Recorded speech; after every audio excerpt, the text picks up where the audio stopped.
Hi ಎಲ್ರಿಗೂ ನಮಸ್ಕಾರ. October 2025 ಸ್ಪರ್ಧಾ ಪ್ರಚಲಿತ ಘಟನೆಗಳನ್ನು ನಾವು ಈಗ ನೋಡ್ಕೊಳ್ತಾ ಹೋಗೋಣ. ಮುಂದೆ ಬರ್ತಕ್ಕಂತಹ ಎಲ್ಲ ಪರೀಕ್ಷೆಗಳಿಗೆ ನಿಮಗೆ ಯೂಸ್ಫುಲ್ ಆಗಿ SDA FDA ಪೊಲೀಸ್ ಕಾನ್ಸ್ಟೇಬಲ್ ಎಲ್ಲ ಎಕ್ಸಾಮ್ಗಳಿಗೂ ಕೂಡ ಈ ಒಂದು ಪ್ರಶ್ನೆಗಳು ನಿಮಗೆ ಯೂಸ್ಫುಲ್ ಆಗ್ತದೆ. ಅಕ್ಟೋಬರ್ 2025 ಸಂಪೂರ್ಣ ಪ್ರಚಲಿತ ಘಟನೆಗಳನ್ನು ಈಗ ನೋಡ್ಕೊಳ್ತಾ ಹೋಗೋಣ. ನೋಡಿ, ಮೊದಲನೆಯ ಪ್ರಶ್ನೆ ಈ ರೀತಿಯಾಗಿದೆ. ಇತ್ತೀಚೆಗೆ ದಾದಾ ಸಾಹೇಬ್ ಫಾಲ್ಕೆ ಪ್ರಶಸ್ತಿಯನ್ನು ಪಡೆದ ಮೋಹನ್ ಲಾಲ್ ಯಾವ ರಾಜ್ಯದವರು ಅಂತ ಕೇಳಿದರೆ ಕೇರಳ, ತಮಿಳುನಾಡು, ಕರ್ನಾಟಕ ಮತ್ತು ಮಹಾರಾಷ್ಟ್ರ ಅಂತ 4 ಆಪ್ಷನ್ ಇದ್ದಾವೆ.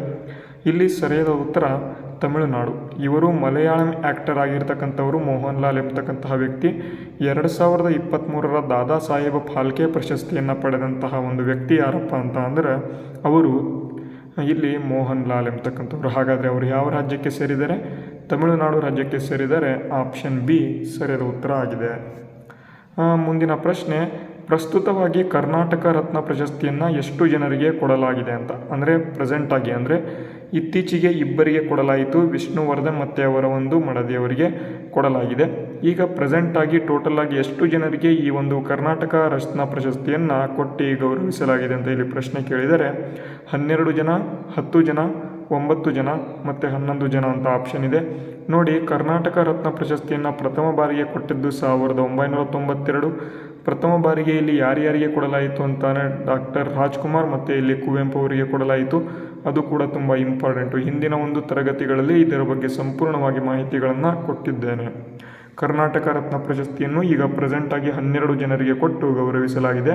ಈಗ ಏನು ವಿಷ್ಣುವರ್ಧನ್ ಮತ್ತು ಇಲ್ಲಿ ಅವರ ಮಡದಿಯನ್ನು ಇಬ್ಬರನ್ನು ಕೂಡ ಸೇರಿಸಿಕೊಂಡು ಇಲ್ಲಿ 12 ಜನ ಆಗಿದ್ದಾರೆ.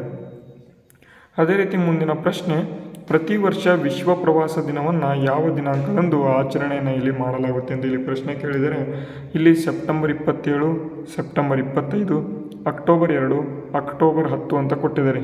ಈ ಒಂದು ಏನು ಕರೆಂಟ್ ಅಫೇರ್ಸ್ ಇದೆ, ನಿಮಗೆ ಅಕ್ಟೋಬರ್ ತಿಂಗಳ ಸಂಪೂರ್ಣ ಪ್ರಚಲಿತ ಘಟನೆಗಳು ಬರೋದಿಲ್ಲ. ಆದರೆ 15 ದಿನದ ಒಂದು ಸಂಪೂರ್ಣ ಪ್ರಚಲಿತ ಘಟನೆಗಳು ನಿಮಗೆ ಸಿಗುತ್ತಾ ಹೋಗ್ತದೆ.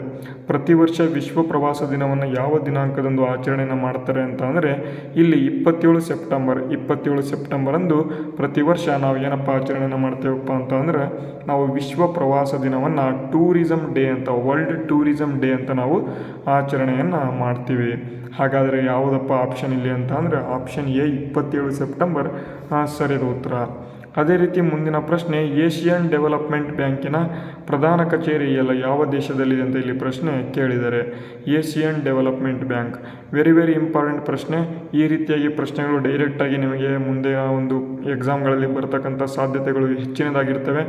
ಏಷಿಯನ್ ಡೆವಲಪ್ಮೆಂಟ್ ಬ್ಯಾಂಕಿನ ಪ್ರಧಾನ ಕಚೇರಿ ಎಲ್ಲಪ್ಪ ಇದೆ ಅಂತ ಅಂದರೆ ಇದು ಫಿಲಿಪ್ಪೈನ್ಸ್ನಲ್ಲಿ ನಿಮಗೆ ಕಂಡುಬರುತ್ತೆ. ಹಾಗಾದರೆ ಫಿಲಿಪ್ಪೈನ್ಸ್ ಎಲ್ಲಿದೆ ಅಥವಾ ಫಿಲಿಪ್ಪೈನ್ಸ್ನಲ್ಲಿ ಎಲ್ಲಿದೆ ಅಂತ ಕೇಳಿದರೆ ಮನಿಲಾ ಎಂಬತಕ್ಕಂತಹ ಒಂದು ರಾಜ್ಯದಲ್ಲಿ ಈ ಒಂದು ಏಷಿಯನ್ ಡೆವಲಪ್ಮೆಂಟ್ ಬ್ಯಾಂಕಿನ ಪ್ರಧಾನ ಕಚೇರಿ ಕಂಡುಬರ್ತದೆ.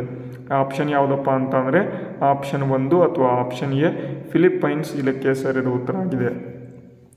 ಅದೇ ರೀತಿ ಮುಂದಿನ ಪ್ರಶ್ನೆ, ಇತ್ತೀಚೆಗೆ ಸುದ್ದಿಯಲ್ಲಿ ಇರ್ತಕ್ಕಂತಹ SL ಭೈರಪ್ಪ ಸರ್ ಅವರು ಯಾವ ಜಿಲ್ಲೆಯವರು ಅಂತ ಇಲ್ಲಿ ಪ್ರಶ್ನೆ ಕೇಳಿದ್ದಾರೆ. ನೋಡಿ, SL ಭೈರಪ್ಪ ಸರ್ ಅವರು ಇತ್ತೀಚೆಗೆ ದೈವಾಧೀನರಾಗಿದ್ದಾರೆ. ನಮ್ಮ ಒಂದು ಕರ್ನಾಟಕಕ್ಕೆ ಒಂದು ದೊಡ್ಡ ಒಂದು ಆಘಾತ ಅಂತಲೇ ಹೇಳಬಹುದು. ಯಾಕೆ ಅಂತ ಅಂದರೆ ಅಷ್ಟು ಕೃತಿಗಳನ್ನು ಅವರು ಬರೆದಿರ್ತಾರೆ. ಅದರಲ್ಲಿ ಒಂದು ಕೃತಿಯಾಗಿರ್ತಕ್ಕಂತಹ ಯಾನ ಎಂಬತಕ್ಕಂತಹ ಒಂದು ಪುಸ್ತಕ ಇದೆ. ಎಷ್ಟು ಚೆನ್ನಾಗಿದೆಯಪ್ಪ ಅಂತ ಅಂದರೆ ವೆರಿ ಗುಡ್ ಬುಕ್ ಅದು. ಎಲ್ಲರೂ ಕೂಡ ಆ ಒಂದು ಪುಸ್ತಕ ನಿಮಗೇನಾದರೂ ಸಿಕ್ತು ಅಂತ ಅಂದರೆ ಆ ಒಂದು ಪುಸ್ತಕವನ್ನು ಒಂದು ಸಲ ಓದಿ. SL ಭೈರಪ್ಪ ಸರ್ ಅವರ ಒಂದು ಪುಸ್ತಕ. ಹಾಗಾದರೆ ಅವರು ಯಾವ ಒಂದು ಊರಿನಲ್ಲಿ ಹುಟ್ಟಿದ್ರು ಅಂತ ಅಂದರೆ ಸಂತೇಶಿವರ ಎಂಬತಕ್ಕಂತಹ ಒಂದು ಊರು. ಇದು ಎಲ್ಲಪ್ಪ ಬರುತ್ತೆ ಅಂತ ಅಂದರೆ ಹಾಸನ ಜಿಲ್ಲೆಯಲ್ಲಿ ಇದು ಕಂಡು ಬರ್ತದೆ. ಹಾಸನ ಜಿಲ್ಲೆಯಲ್ಲಿ ಅದರಲ್ಲೂ ಕೂಡ ಸಂತೇಶಿವರ ಎಂಬತಕ್ಕಂಥ ಒಂದು ಪ್ರದೇಶದಲ್ಲಿ ಈ ಒಂದು ಏನಿದೆ SL ಭೈರಪ್ಪ ಅವರು ಹುಟ್ಟೂರು ಆಗಿರ್ತದೆ. ಆದರೆ ಅವರ ಒಂದು ಮರಣದ ಒಂದು ಏನು ಕಾರ್ಯ ಇದೆ ಅದನ್ನು ಎಲ್ಲಿ ನಡೆಸಲಾಯಿತು ಅಂತ ಅಂದರೆ ಅದನ್ನು ಮೈಸೂರಿನಲ್ಲಿ ನಡೆಸಲಾಯಿತು. ಅವರ ಒಂದು SL ಭೈರಪ್ಪ ಹುಟ್ಟೂರು ಯಾವುದು ಅಂತ ಕೇಳಿದರೆ ಹಾಸನ ಆಗಿರ್ತದೆ. ಹಾಗೆ ಮರಣದ ಎಲ್ಲ ಕಾರ್ಯಕ್ರಮಗಳನ್ನು ನಡೆಸ್ತಕ್ಕಂಥದ್ದು ಎಲ್ಲಪ್ಪ ಅಂತ ಅಂದರೆ ಅದು ಮೈಸೂರು. ಓಕೆನಾ. ಮುಂದಿನ ಪ್ರಶ್ನೆ, ರಾಷ್ಟ್ರೀಯ ಸೇವಕ ಸಂಘ ಇತ್ತೀಚೆಗೆ ಎಷ್ಟು ವರ್ಷದ ಸಮಾರಂಭವನ್ನು ಆಚರಣೆ ಮಾಡಿತು ಅಂತ. ರಾಷ್ಟ್ರೀಯ ಸೇವಕ ಸಂಘ ಅಂತ ಅಂದರೆ RSS ಅಂತ ನಾವು ಕರಿತೇವೆ. ಈ ಒಂದು ರಾಷ್ಟ್ರೀಯ ಸೇವಕ ಸಂಘ ಏನಿದೆ ಇತ್ತೀಚೆಗೆ ಎಷ್ಟು ವರ್ಷದ ಒಂದು ಸಮಾರಂಭವನ್ನು ಆಚರಣೆ ಮಾಡಿತು ಅಂತ ಪ್ರಶ್ನೆ. 100 ವರ್ಷ ಕೊಟ್ಟಿದ್ದಾರೆ, 75 ವರ್ಷ ಮತ್ತು 150 ವರ್ಷ ಮತ್ತು 225 ವರ್ಷ ಅಂತ ಇಲ್ಲಿ ಕೊಟ್ಟಿದ್ದಾರೆ. ನೋಡಿ, ರಾಷ್ಟ್ರೀಯ ಸೇವಕ ಸಂಘ ಇತ್ತೀಚೆಗೆ 100ನೇ ವರ್ಷದ ಒಂದು ಸಮಾರಂಭವನ್ನು ಆಚರಣೆ ಮಾಡಿದೆ. ಪ್ರಥಮ ಬಾರಿಗೆ ಇದು 1925ರಲ್ಲಿ ಇದರ ಒಂದು ಪ್ರಥಮ ಬಾರಿಗೆ ಇಲ್ಲಿ ಈ ಒಂದು ಸೇವಕ ಸಂಘ ಹುಟ್ಟುಕೊಂಡಿತು. ಈಗ 100 ವರ್ಷದ ಒಂದು ಸಂಭ್ರಮಾಚರಣೆಯನ್ನು ಈಗ ಆಚರಣೆ ಮಾಡಿದೆ. ಅದು ಯಾವುದಪ್ಪ ಅಂತ ಅಂದರೆ ರಾಷ್ಟ್ರೀಯ ಸೇವಕ ಸಂಘ. ಆಪ್ಷನ್ 1 ಇದಕ್ಕೆ ಸರಿಯಾದ ಉತ್ತರ ಆಗಿದೆ. ಅದೇ ರೀತಿ ಮುಂದಿನ ಪ್ರಶ್ನೆ, ಇತ್ತೀಚೆಗೆ ಜಂಜಿ ಎಂಬತಕ್ಕಂಥ ಒಂದು ಪ್ರತಿಭಟನೆ ಅಥವಾ ಜಂಜಿ ಯುವಕರ ಒಂದು ಪ್ರತಿಭಟನೆ ಯಾವ ದೇಶದಲ್ಲಿ ನಡೆಯಿತು ಅಂತ ಇಲ್ಲಿ ಪ್ರಶ್ನೆ ಕೇಳಿದರೆ ಆಪ್ಷನ್ಸ್ ನೋಡಿ, ನೇಪಾಳ, ಫ್ರಾನ್ಸ್, ಇಂಡೋನೇಷ್ಯಾ ಮತ್ತು ಬಾಂಗ್ಲಾದೇಶ ಅಂತ 4 ಆಪ್ಷನ್ ಕೊಟ್ಟಿದ್ದೇವೆ. ಇಲ್ಲಿ ಇತ್ತೀಚೆಗೆ ಯಾವ ದೇಶದಲ್ಲಿ ಜಂಜಿ ಪ್ರತಿಭಟನೆ ನಡೆಯಿತು ಅಂತ ಇಲ್ಲಿ ಪ್ರಶ್ನೆ ಏನಾದರೂ ಬಂತಪ್ಪ ಅಂತ ಅಂದರೆ ನೇಪಾಳದಲ್ಲಿ ಇದು ಕಂಡು ಬಂದಿದೆ. ತುಂಬ ಇಂಪಾರ್ಟೆಂಟು. ಇತ್ತೀಚೆಗೆ ಫ್ರಾನ್ಸಲ್ಲೂ ಕೂಡ ಕಂಡು ಬಂದಿದೆ, ಆದರೆ ಅದು ಜಂಜಿ ಪ್ರತಿಭಟನೆಯಷ್ಟು ಹೆಚ್ಚಿನದಾಗಿ ಒಂದು ಪ್ರತಿಭಟನೆ ಆಗಿಲ್ಲ. ಆದರೆ ನೇಪಾಳದಲ್ಲಿ ಆಗಿರ್ತಕ್ಕಂಥ ಒಂದು ಪ್ರತಿಭಟನೆ ಜಂಜಿ ಪ್ರತಿಭಟನೆ ಅಂತಲೇ ಇಲ್ಲಿ ಹೆಸರುವಾಸಿಯಾಗಿರ್ತಕ್ಕಂಥದ್ದು. ಹಾಗಾಗಿ ಆಪ್ಷನ್ ಎ ಇಲ್ಲಿ ಸರಿಯಾದ ಉತ್ತರ ಆಗಿದೆ. ಅದೇ ರೀತಿ ಮುಂದಿನ ಪ್ರಶ್ನೆ, US ಓಪನ್ ಟೆನ್ನಿಸ್ ಟೂರ್ನಿಯ ಪುರುಷರ ಸಿಂಗಲ್ಸ್ನ ಒಂದು ವಿಜೇತರು ಯಾರು ಅಂತ ಇಲ್ಲಿ ಪ್ರಶ್ನೆ ಕೇಳಿದ್ದಾರೆ. US ಓಪನ್ ಟೆನ್ನಿಸ್ ಟೂರ್ನಿಯ ಪುರುಷರ ಸಿಂಗಲ್ಸ್ನ ವಿಜೇತರು ಇಲ್ಲಿ ಯಾರು ಅಂತ ಕೇಳಿದರೆ ಕಾರ್ಲೋಸ್ ಅಲ್ಕರಾಜ್, ನೋವಾಕ್ ಜೋಕೋವಿಕ್ ಮತ್ತು ಅರಿಯಾನಾ ಸೆಬಲೆಂಕಾ ಮತ್ತು ಲಕ್ಷ್ಯ ಸೇನ್ ಅಂತ ಇಲ್ಲಿ 4 ಆಪ್ಷನನ್ನು ಕೊಟ್ಟಿದ್ದೇವೆ.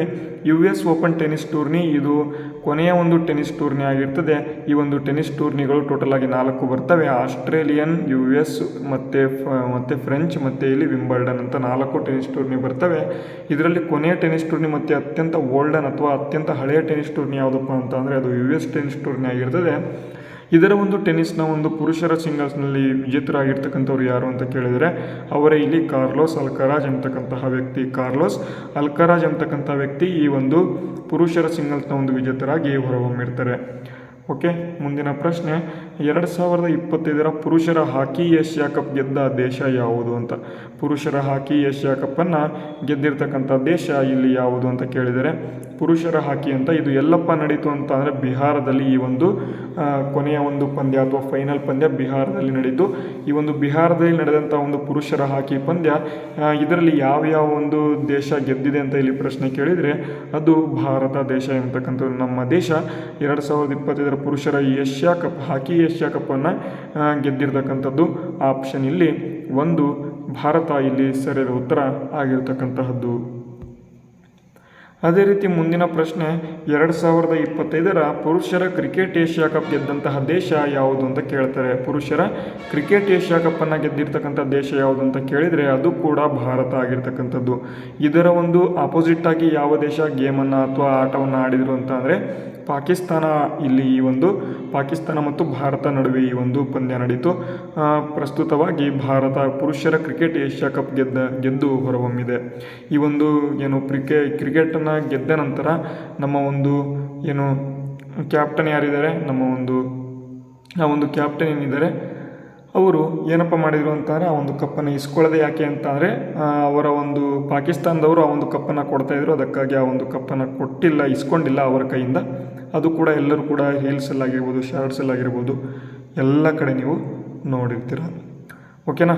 ಮತ್ತು ಇಲ್ಲಿ ಪುರುಷರ ಕ್ರಿಕೆಟ್ ಏಷ್ಯಾ ಕಪ್ ಗೆದ್ದ ದೇಶ ಯಾವುದು ಅಂತ ಕೇಳಿದ್ರೆ ಅದು ಭಾರತ ಅಂತ ನೆನ್ಪಿಟ್ಕೊಳ್ಳಿ. ಪಕ್ಕಾ ಮುಂದಿನ ಒಂದು ಎಕ್ಸಾಮ್ಗಳಲ್ಲಿ ಪಕ್ಕಾ ಕೇಳ್ತಾರೆ ಈ ಒಂದು ಪ್ರಶ್ನೆ. ವೆರಿ ವೆರಿ ಇಂಪಾರ್ಟೆಂಟ್ ಪ್ರಶ್ನೆ ಇದು. ಗೂಗಲ್ನ ಪ್ರಸ್ತುತ CEO ಯಾರು ಅಂತ ಕೇಳಿದರೆ ಗೂಗಲ್ನ ಪ್ರಸ್ತುತ CEO ಯಾರು ಅಂತ ನೋಡಿ. Very very important. Sundar Pichai ಇದ್ದಾರೆ, ಸತ್ಯ ನಾಡೆಲ್ಲಾ, ಜೆಫ್ ಬೆಜೋಸ್ ಮತ್ತು ಯಾರು ಅಲ್ಲ ಅಂತ 4 ಆಪ್ಷನ್ ಕೊಟ್ಟಿದ್ದೇನೆ. ಇಲ್ಲಿ ಸುಂದರ್ ಪಿಚೈ ಎಂಬತಕ್ಕಂತಹ ವ್ಯಕ್ತಿ ಗೂಗಲ್ನ ಪ್ರಸ್ತುತ CEO ಆಗಿ ಹೊರಹೊಮ್ಮಿರ್ತಾರೆ. ಆ ಆಪ್ಷನ್ ಇಲ್ಲಿ 1 ಅಥವಾ ಆಪ್ಷನ್ ಎ ಸರಿಯಾದ ಉತ್ತರ ಆಗಿದೆ. ಅದೇ ರೀತಿ ಮುಂದಿನ ಪ್ರಶ್ನೆ ನೋಡೋದಾದರೆ ಇತ್ತೀಚೆಗೆ ಡಿಜಿ ರೂಪಿ ಎಂಬತಕ್ಕಂತಹ ಒಂದು ವ್ಯಾಲೆಟ್ನಿಂದ ವ್ಯಾಲೆಟ್ಗೆ ಹಣ ಕಳಿಸುವ ಆ್ಯಪನ್ನು ಯಾವುದು ಬಿಡುಗಡೆ ಮಾಡಿದೆ ಅಂತ.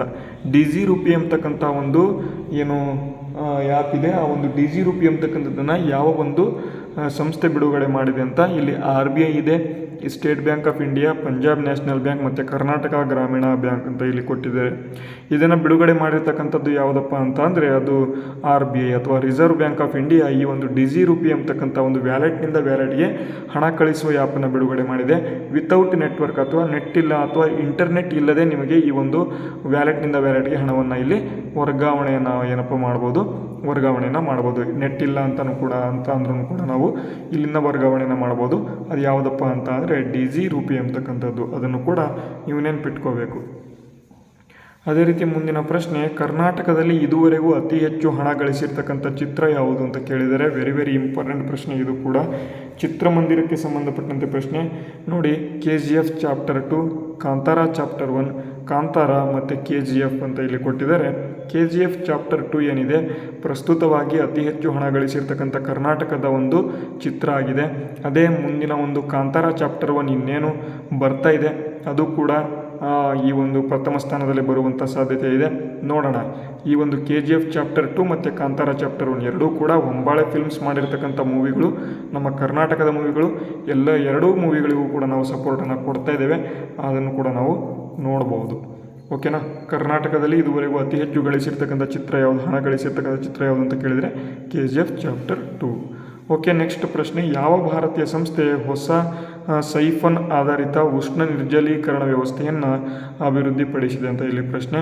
ಯಾವ ಭಾರತೀಯ ಸಂಸ್ಥೆ ಹೊಸ ಸೈಫನ್ ಆಧಾರಿತ ಉಷ್ಣ ನಿರ್ಜಲೀಕರಣ ವ್ಯವಸ್ಥೆಯನ್ನು ಅಭಿವೃದ್ಧಿಪಡಿಸಿದೆ ಅಂತ ಇಲ್ಲಿ ಭಾರತೀಯ ವಿಜ್ಞಾನ ಸಂಸ್ಥೆ ಇಂಡಿಯನ್ ಇನ್ಸ್ಟಿಟ್ಯೂಟ್ ಆಫ್ ಸೈನ್ಸ್, ಇದು ಬೆಂಗಳೂರಿನಲ್ಲಿದೆ. ಇದು ಏನಪ್ಪ ಮಾಡಿದೆ ಅಂತ ಅಂದರೆ ಉಷ್ಣ ನಿರ್ಜಲೀಕರಣ ವ್ಯವಸ್ಥೆಯನ್ನು ಅಭಿವೃದ್ಧಿಪಡಿಸಿದೆ. ಆಪ್ಷನ್ ಇಲ್ಲಿ ಎ ಸರಿಯಾದ ಉತ್ತರ ಆಗಿದೆ, ಇಂಡಿಯನ್ ಇನ್ಸ್ಟಿಟ್ಯೂಟ್ ಆಫ್ ಸೈನ್ಸ್ ಅಂತ.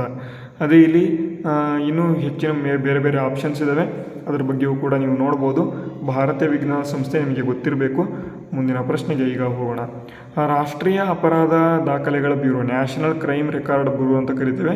ಇದರ ವರದಿ ಪ್ರಕಾರ 2023ರಲ್ಲಿ ಅತಿ ಹೆಚ್ಚು ಕೃಷಿ ಆತ್ಮಹತ್ಯೆಗಳನ್ನು ವರದಿ ಮಾಡಿದ ರಾಜ್ಯ ಯಾವುದು ಅಂತ ಕೇಳಿದರೆ, ಕೃಷಿ ಆತ್ಮಹತ್ಯೆ ಅಂತ ಅಂದರೆ ಏನು, ರೈತರ ಒಂದು ಆತ್ಮಹತ್ಯೆಗಳನ್ನು ಅತಿ ಹೆಚ್ಚು ಯಾವ ಒಂದು ರಾಜ್ಯದಲ್ಲಿ ವರದಿ ಮಾಡಲಾಯಿತು ಅಂತ ಇಲ್ಲಿ ಕೇಳಿದರೆ, ಇಲ್ಲಿ ಮಹಾರಾಷ್ಟ್ರದಲ್ಲಿ ಇದನ್ನು ಜಾಸ್ತಿ ವರದಿ ಮಾಡಲಾಯಿತು. ಆ ಆಪ್ಷನ್ ಇಲ್ಲಿ ಎ ಮಹಾರಾಷ್ಟ್ರ ಇದಕ್ಕೆ ಸರಿಯಾದ ಉತ್ತರ ಆಗಿದೆ.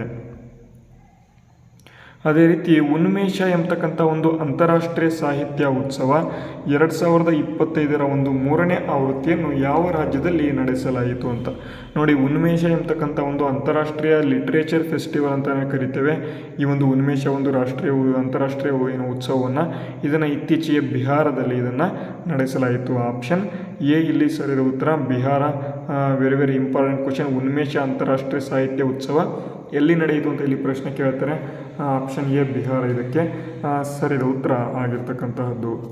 ಅದೇ ರೀತಿ ಮುಂದಿನ ಪ್ರಶ್ನೆಯನ್ನು ನೋಡೋದಾದರೆ, ಆಂಧ್ರ ಪ್ರದೇಶದ ಗುಂಟೂರಿನಲ್ಲಿ ನಡೆದ 62ನೇ ರಾಷ್ಟ್ರೀಯ ಚೆಸ್ ಚಾಂಪಿಯನ್ಶಿಪ್ಪನ್ನು ಗೆದ್ದವರು ಇಲ್ಲಿ ಯಾರು ಅಂತ ಕೇಳ್ತಾರೆ. ಆಂಧ್ರ ಪ್ರದೇಶದ ಗುಂಟೂರಿನಲ್ಲಿ ನಡೆದ 62ನೇ ರಾಷ್ಟ್ರೀಯ ಚೆಸ್ ಚಾಂಪಿಯನ್ಶಿಪ್ಪನ್ನು ಗೆದ್ದವರು ಯಾರು ಅಂತ ನೋಡಿ. ಆಪ್ಷನ್ಸ್ ನೋಡಿ, H Gautam Krishna, P Iniyan, R Praggnanandhaa, Arjun Erigaisi ಅಂತ ಕೊಟ್ಟಿದ್ದಾರೆ.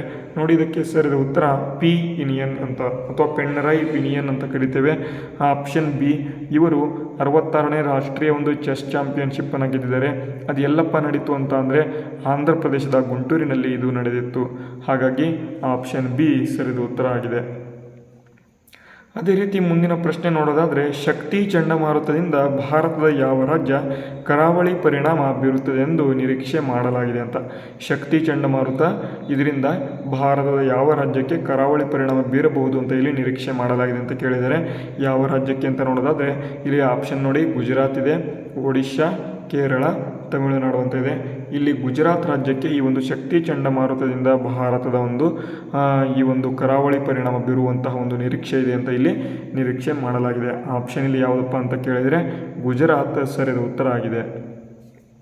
ಅದೇ ರೀತಿ ಮುಂದಿನ ಪ್ರಶ್ನೆ, ಆಮದು ಮತ್ತು ರಫ್ತು ವ್ಯಾಪಾರ ವ್ಯವಹಾರಗಳಿಗಾಗಿ ಈ ಬಾಂಡ್ ವ್ಯವಸ್ಥೆಯನ್ನು ಯಾವ ಭಾರತೀಯ ರಾಜ್ಯ ಪರಿಚಯ ಮಾಡಿದೆ ಅಂತ ಪ್ರಶ್ನೆ.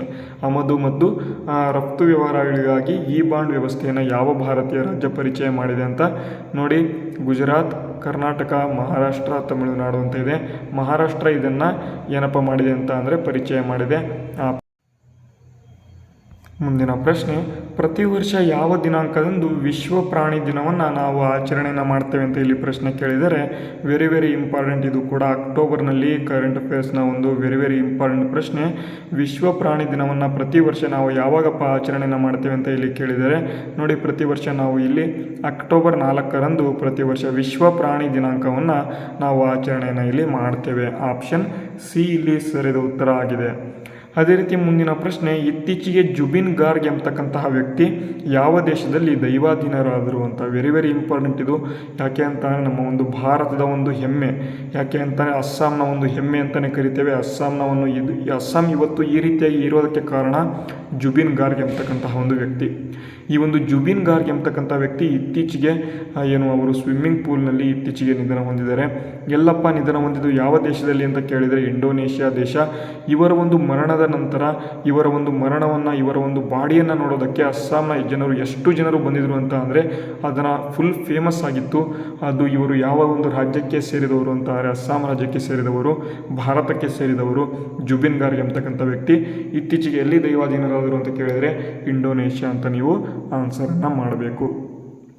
ಮತ್ತು ಮುಂದಿನ ಪ್ರಶ್ನೆ, ಹ್ಯೂರನ್ ಇಂಡಿಯಾ ಶ್ರೀಮಂತರ ಪಟ್ಟಿ 2025ರಲ್ಲಿ ಇಲ್ಲಿ ಮತ್ತೆ ಪ್ರಥಮ ಅಗ್ರಸ್ಥಾನ ಯಾರು ಪಡೆದಿದ್ದಾರೆ ಅಂತ ಇಲ್ಲಿ ಪ್ರಶ್ನೆ ಕೇಳಿದರೆ ಹ್ಯೂರನ್ ಇಂಡಿಯಾ ಶ್ರೀಮಂತರ ಪಟ್ಟಿಯಲ್ಲಿ 2025ರಲ್ಲಿ ಅಗ್ರಸ್ಥಾನ ಯಾರು ಪಡ್ಕೊಂಡಿದ್ದಾರೆ ಅಂತ ಇಲ್ಲಿ ಪ್ರಶ್ನೆ.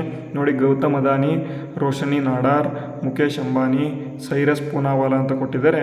ಮುಖೇಶ್ ಅಂಬಾನಿ ಇದಕ್ಕೆ ಸರಿಯಾದ ಉತ್ತರ. ಹ್ಯೂರನ್ ಇಂಡಿಯಾ ಶ್ರೀಮಂತರ ಪಟ್ಟಿಯಲ್ಲಿ 2025ರಲ್ಲಿ ಮುಖೇಶ್ ಅಂಬಾನಿ ಅವರು ಅಗ್ರಸ್ಥಾನವನ್ನು ಇಲ್ಲಿ ಪಡೆದುಕೊಂಡಿರ್ತಾರೆ. Option C is the right answer. Next ಮುಂದಿನ ಪ್ರಶ್ನೆ, 69ನೇ ರಾಷ್ಟ್ರೀಯ ಶಾಲಾ ಕ್ರೀಡಾಕೂಟ ಎಲ್ಲಿ ಪ್ರಾರಂಭವಾಯಿತು ಅಂತ ಇಲ್ಲಿ ಪ್ರಶ್ನೆ ಕೇಳಿದರೆ ರಾಷ್ಟ್ರೀಯ ಕ್ರೀಡಾಕೂಟ 69ನೇ ರಾಷ್ಟ್ರೀಯ ಶಾಲಾ ಕ್ರೀಡಾಕೂಟ ಎಲ್ಲಿ ಪ್ರಾರಂಭವಾಯಿತು ಅಂತ ನೋಡಿ, ಜಮ್ಮು ಕಾಶ್ಮೀರ ಅಂತ ಇದೆ, ನವದೆಹಲಿ ಅಂತ ಇದೆ, ಮಹಾರಾಷ್ಟ್ರ ಮತ್ತು ಪಂಜಾಬ್ ಅಂತ 4 ಆಪ್ಷನನ್ನು ಕೊಟ್ಟಿದ್ದಾರೆ. ಇದಕ್ಕೆ ಸರಿದ ಉತ್ತರ ಜಮ್ಮು ಕಾಶ್ಮೀರದಲ್ಲಿ ಈ ಒಂದು 69ನೇ ರಾಷ್ಟ್ರೀಯ ಶಾಲಾ ಕ್ರೀಡಾಕೂಟ ಏನಿದೆ ಅದನ್ನು ಪ್ರಾರಂಭ ಮಾಡಲಾಗಿದೆ. Option A is the right answer. Next ಮುಂದಿನ ಪ್ರಶ್ನೆ, ಭಾರತೀಯ ವಾಯುಪಡೆ ದಿನವನ್ನು ಪ್ರತಿ ವರ್ಷ ನಾವು ಯಾವ ದಿನಾಂಕದಂದು ಆಚರಣೆಯನ್ನು ಮಾಡ್ತೇವೆ ಅಂತ ಇಲ್ಲಿ ಪ್ರಶ್ನೆ ಕೇಳಿದರೆ ಎಲ್ಲರಿಗೂ ಕೂಡ ಗೊತ್ತಿದೆ, ಇಂಡಿಯನ್ ಏರ್ಫೋರ್ಸ್ ಡೇ ಅಂತಲೇ ನಾವು ಇದನ್ನು ಕರಿತೇವೆ. ಭಾರತೀಯ ವಾಯುಪಡೆ ದಿನವನ್ನು ಪ್ರತಿ ವರ್ಷ ನಾವು ಅಕ್ಟೋಬರ್ 8ನೇ ತಾರೀಕಿನಂದು ನಾವು ಆಚರಣೆಯನ್ನು ಮಾಡ್ತೇವೆ. ಆಪ್ಷನ್ ಬಿ ಇಲ್ಲಿ ಸರಿಯಾದ ಉತ್ತರ ಆಗಿದೆ. ಓಕೆ, ಮುಂದಿನ ಪ್ರಶ್ನೆ, ಯುನೆಸ್ಕೋದ ಮುಂದಿನ ಮಹಾನಿರ್ದೇಶಕರಾಗಿ ಯಾರನ್ನು ನೇಮಕ ಮಾಡಲಾಗಿದೆ ಅಂತ ಇಲ್ಲಿ ಪ್ರಶ್ನೆ ಕೇಳಿದರೆ ವೆರಿ ಇಂಪಾರ್ಟೆಂಟ್. ಇದು ಕೂಡ ಯುನೆಸ್ಕೋದ ಮುಂದಿನ ಮಹಾನಿರ್ದೇಶಕರಾಗಿ ಯಾರನ್ನು ನೇಮಕ ಮಾಡಲಾಗಿದೆ ಅಂತ. Option A Audrey Azoulay, option B Irina Bokova, option C Khaled El Enany, option D Ahmed Zaki ಅಂತ ಇಲ್ಲಿ ಕೊಟ್ಟಿದ್ದಾರೆ. ನೋಡಿ, ಯುನೆಸ್ಕೋದ ಮುಂದಿನ ಮಹಾನಿರ್ದೇಶಕರಾಗಿ ಖಲೀದ್ ಎಲ್ ಎನಾನಿ ಎಂಬತಕ್ಕಂಥ ವ್ಯಕ್ತಿಯನ್ನು ಇಲ್ಲಿ ಏನಪ್ಪ ಮಾಡಿದ್ದಾರೆ, ನೇಮಕವನ್ನು ಮಾಡ್ಕೊಳ್ತಾ ಇದ್ದಾರೆ. ಆಪ್ಷನ್ ಸಿ ಇಲ್ಲಿ ಸರಿಯಾದ ಉತ್ತರ ಆಗಿದೆ. ಅದೇ ರೀತಿ ಮುಂದಿನ ಪ್ರಶ್ನೆ, 2025ರ ಅಕ್ಟೋಬರ್ನಲ್ಲಿ ಭಾರತವು 8ನೇ ಅಂತಾರಾಷ್ಟ್ರೀಯ ಸೌರ ಮೈತ್ರಿಕೂಟದ ಸಭೆಯನ್ನು ಎಲ್ಲಿ ಆಯೋಜನೆ ಮಾಡ್ತಾಯಿದೆ ಅಂತ ಇಲ್ಲಿ ಪ್ರಶ್ನೆ. ಅಕ್ಟೋಬರ್ನಲ್ಲಿ ಭಾರತವು 8ನೇ ಅಂತಾರಾಷ್ಟ್ರೀಯ ಸೌರ ಮೈತ್ರಿಕೂಟ ಅಥವಾ ಇಂಟರ್ನ್ಯಾಷನಲ್ ಸೋಲಾರ್ ಅಲಯನ್ಸ್ ಅಂತ ಕರಿತೇವೆ. ಇದರ ಒಂದು ಕೇಂದ್ರ ಕಚೇರಿ ಎಲ್ಲಿದೆ ಅಂತಂದರೆ ಗುರುಗ್ರಾಮ್ನಲ್ಲಿ ಇದೆ. ನಮ್ಮ ಒಂದು ಭಾರತದ ಗುರುಗ್ರಾಮದಲ್ಲಿ ಭಾರತ ಮತ್ತು ಫ್ರಾನ್ಸ್ ಈ ಒಂದು ಪ್ರಥಮ ಬಾರಿಗೆ ಈ ಒಂದು ಇಂಟರ್ನ್ಯಾಷನಲ್ ಸೋಲಾರ್ ಅಲಯನ್ಸ್ನ ಪ್ರಾರಂಭ ಮಾಡಲಾಯಿತು. ಹಾಗಾದರೆ 2025ರ ಒಂದು ಅಕ್ಟೋಬರ್ನಲ್ಲಿ ಎಲ್ಲಿ ಸಭೆ ನಡೀತಾ ಇದೆ ಅಂತ ಕೇಳಿದರೆ ನವದೆಹಲಿಯಲ್ಲಿ ಇದು ನಡೀತಾ ಇದೆ. ಆಪ್ಷನ್ ಬಿ ಸರಿಯಾದ ಉತ್ತರ ಆಗಿದೆ. ಅದೇ ರೀತಿ ಮುಂದಿನ ಪ್ರಶ್ನೆ, 2025ರ ಸಾಹಿತ್ಯದ ನೊಬೆಲ್ ಪ್ರಶಸ್ತಿಯನ್ನು ಗೆದ್ದವರು ಇಲ್ಲಿ ಯಾರು ಅಂತ ಕೇಳಿದರೆ ವೆರಿ ಇಂಪಾರ್ಟೆಂಟ್. ಸಾಹಿತ್ಯ ಅಂತ ಅಂದರೆ ಲಿಟ್ರೇಚರ್ ಅಂತಲೇ ಕರಿತೇವೆ. ನೋಡಿ, ಒರ್ಹಾನ್ ಫಮುಕ್ ಅಂತ ಇದೆ, ಕಜುವೋ ಇಶಿಗುರು ಅಂತ ಇದೆ, ಹರುಕಿ ಮರಕಾಮಿ ಅಂತ ಇದೆ, ಲಾಸ್ಲೋ ಕ್ರಾಸ್ಟಾ ಹೋರ್ಕೈ ಅಂತ ಇದೆ. ನೋಡಿ, ವೆರಿ ಇಂಪಾರ್ಟೆಂಟ್ ಕ್ವಶನ್ ಇದು. ಲಾಸ್ಲೋ ಕಾರ್ಜಾ ಹೋರ್ಕೈ ಎಂಬತಕ್ಕಂಥವರು ಈ ಒಂದು ಸಾಹಿತ್ಯದ ನೊಬೆಲ್ ಪ್ರಶಸ್ತಿಯನ್ನು ಗೆದ್ದಿದ್ದಾರೆ. ಆಪ್ಷನ್ ಡಿ ಇಲ್ಲಿ ಸರಿಯಾದ ಉತ್ತರ ಆಗಿರ್ತಕ್ಕಂಥದ್ದು. ಲಾಸ್ಲೋ ಕಾರ್ಜಾ ಹೋರ್ಕೈ ಎಂಬತಕ್ಕಂಥದ್ದು ನೊಬೆಲ್ ಪ್ರಶಸ್ತಿಗೆ ಸಂಬಂಧಪಟ್ಟಂತೆ ಒಂದು ವಿಡಿಯೋ ನಾನು ಈಗಾಗಲೇ ಅಪ್ಲೋಡನ್ನು ಮಾಡಿದ್ದೇನೆ. ಯಾರ್ಯಾರು ನೋಡಿಲ್ಲ ಅದನ್ನು ಕೂಡ ನೋಡ್ಕೊಳ್ತಾ ಹೋಗಿ, ಡಿಸ್ಕ್ರಿಪ್ಷನಲ್ಲಿ ಲಿಂಕನ್ನು ಕೊಡ್ತೇನೆ. ನೆಕ್ಸ್ಟು ಇಲ್ಲಿ ಮುಂದಿನ ಪ್ರಶ್ನೆ, 2025ರ ಶಾಂತಿಯ ನೊಬೆಲ್ ಪ್ರಶಸ್ತಿಯನ್ನು ಗೆದ್ದವರು ಯಾರು ಅಂತ ಕೇಳಿದರೆ ಮಿಚೆಲ್ ಬ್ಯಾಚೆಲೆಟ್, ಎಲೆನ್ ಜಾನ್ಸನ್ ಸಿರ್ಲೀಫ್, ಮಾರಿಯಾ ಕೊರಿನಾ ಮಚಾದೋ, ದಿಲ್ಮಾ ರೌಸೇಫ್ ಅಂತ ಕೊಟ್ಟಿದ್ದಾರೆ. ನೋಡಿ, 2025ರ ಶಾಂತಿಯ ಒಂದು ನೊಬೆಲ್ ಪ್ರಶಸ್ತಿಯನ್ನು ಗೆದ್ದವರು ಯಾರಪ್ಪ ಅಂತ ನೋಡಿದ್ರೆ ಮಾರಿಯಾ ಕೊರಿನಾ ಮಚಾದೋ ಎಂಬತಕ್ಕಂಥವರು. ಆಪ್ಷನ್ ಸಿ ಇಲ್ಲಿ ಸರಿಯಾದ ಉತ್ತರ ಆಗಿದೆ. ಮತ್ತು ಇಲ್ಲಿ ಮುಂದಿನ ಪ್ರಶ್ನೆ, ಭಾರತದಲ್ಲಿ 2025ರ ರಾಷ್ಟ್ರೀಯ ಅಂಚೆ ದಿನವನ್ನು ಯಾವ ದಿನಾಂಕದಂದು ಆಚರಣೆಯನ್ನು ಮಾಡ್ತೇವೆ ಅಂತ. ಪ್ರತಿ ವರ್ಷ ನಾವು ರಾಷ್ಟ್ರೀಯ ಅಂಚೆ ದಿನವನ್ನು ನಾವು ಆಚರಣೆಯನ್ನು ಮಾಡ್ತೇವೆ. ಹಾಗಾದರೆ ಯಾವ ದಿನಾಂಕದಂದು ನಾವು ಆಚರಣೆಯನ್ನು ಮಾಡ್ತೇವೆ ಅಂತ ಇಲ್ಲಿ ಪ್ರಶ್ನೆ ಕೇಳಿದರೆ, ಪ್ರತಿ ವರ್ಷ ನಾವು ಅಕ್ಟೋಬರ್ 10ನೇ ತಾರೀಕಿನಂದು ಈ ಒಂದು ಅಂಚೆ ದಿನಾಂಕವನ್ನು ಅಥವಾ ಅಂಚೆ ದಿನವನ್ನು ನಾವು ಆಚರಣೆಯನ್ನು ಇಲ್ಲಿ ಮಾಡ್ತಾ ಹೋಗ್ತಾ ಇದ್ದೇವೆ. ಆಪ್ಷನ್ ಎ ಇಲ್ಲಿ ಸರಿಯಾದ ಉತ್ತರ ಆಗಿದೆ. ಅದೇ ರೀತಿ ಇಲ್ಲಿ ಕೊನೆಯ ಪ್ರಶ್ನೆ ನೋಡಿ, ರಾಷ್ಟ್ರೀಯ ಹಸಿರು ಹೈಡ್ರೋಜನ್ ಮಿಷನ್ ಅಡಿಯಲ್ಲಿ ಎಷ್ಟು ಪ್ರಮುಖ ಭಾರತೀಯ ಬಂದರುಗಳನ್ನು ಹಸಿರು ಹೈಡ್ರೋಜನ್ ಹಬ್ಗಳಾಗಿ ಇಲ್ಲಿ ಗುರುತಿಸಲಾಗಿದೆ ಅಂತ ಇಲ್ಲಿ ಪ್ರಶ್ನೆ. 2, 3, 4, 5 ಅಂತ ಆಪ್ಷನ್ ಇದ್ದಾವೆ. ಈ ಒಂದು ಕೊನೆಯ ಪ್ರಶ್ನೆಗೆ ಎಲ್ಲರೂ ಕೂಡ ನೀವು ಕಾಮೆಂಟ್ ಬಾಕ್ಸ್ ಮೂಲಕ ಆನ್ಸರ್ನ ಮಾಡಬೇಕು. ಅದರ ಜೊತೆಗೆ ಈ ಒಂದು ವಿಡಿಯೋ ಎಲ್ಲರಿಗೂ ಕೂಡ ಹೇಗೆ ಅನ್ನಿಸ್ತು ಎಲ್ಲರೂ ಕೂಡ ಕಮೆಂಟ್ ಮಾಡಿ ಅಂತ ಹೇಳ್ತಾ ವಿಡಿಯೋನ ಮುಗಿಸ್ತೇನೆ. ಜೈ ಹಿಂದ್, ವಂದೇ ಮಾತರಂ.